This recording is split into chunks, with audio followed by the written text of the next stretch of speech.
mo ito sa luya, lalo-lalo na kung ikaw ay gastador. Ito pong luya ay nakakatulong upang sa ganon, makontrol ang inyong pagiging gastador. Kung ikaw po ay napahawak lang ng pera, ay hindi na makakatulong kung paano nyo mauubos ang pera, kung ano ang mga bibili ninyo. At kapag naubos ay namumblema na, gamitan nyo ito ng luya. Bukod po dyan, ito ay nakakatulong din upang sa ganon, kayo po higit na maka-attract ng swerte, lalo na sa pera. Etong kuntil na luyang ito, yung anak po niya, ay ilagay nyo lang sa inyo pong wallet. Yan po ay makakatulong para hindi kayo lagi nauubusan ng pera. Bukod sa inyong pagiging masipag at matyaga, may patutunguhan ng inyong pagiging masipag at matyaga.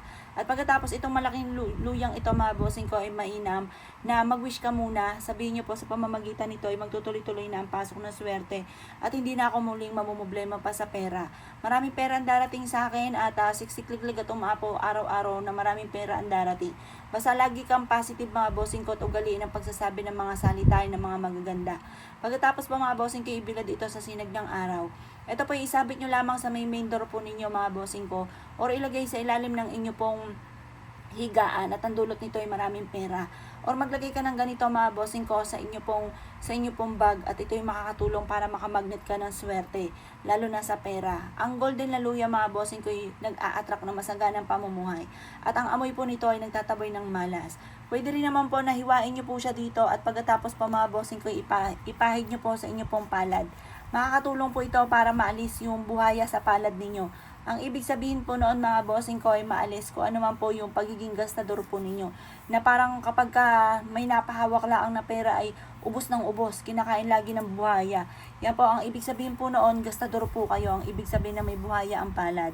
Ngayon po, mga bossing ko, para mawala yung buhaya ang palad na yan, ay pahiran nyo po ito ng luya. Kahit mga 1 minuto lang po ng pagpapahid ng gayaan, hugasan nyo na po siya at pagkatapos ay ipagpag nyo po ito. Tapos sabi nyo, kiniklaim ko na ang swerte at hindi na ako maubusan kailanman ng pera. Ngayon lamang po ang inyo pong gagawin at makakatulong po yan upang sa ganon, imbis na puro kamalasan ay puro kaswertehan naman ang darating. Kung hindi nyo pa ito nagagawa, ay naku, huwag na kayo magpatumpik-tumpik pa. Makakatulong po ito upang sa ganon kayo po, mga bossing ko, hindi na maging gastador. Upang sa ganon, mga bossing ko, imbis na nauubos ang pera, ay lagi po maraming pera ang inyo po matatanggap sa araw-araw. Makakatulong po yan upang sa ganon kayo po, mga bossing ko, hindi malasin. Makakatulong upang sa ganon ay para laging buenas ang inyo pong negosyo. At na mapalago nyo po yan para lagi po kayong magkaroon ng maraming pera sa araw-araw. Basta positive ka lamang po, mga bossing. O bago ka tumaya, ay pwede nyo rin po itong ipahid para mawala yung malas sa kamay po ninyo, sa palad po ninyo. Para yung numero na inyo pong isusulat ay inyo po nang matamaan, mga bossing. Basta huwag yung gagawing obligasyon ng pagtaya-taya. Gawin nyo lamang libangan po yan. Kapag trip nyo lang ay saka kayo tataya. Huwag nyo, kahit ikaw ay wala sa mood, pipilitin mo at baka kinangihinayang at baka makalabas-labas po yung inyo pong numerong alaga ay sising-alipin po kayo. Ngayon pa, mga bossing ko, ang gawin nyo lamang kapag kayo wala sa mood, ay huwag kang tataya.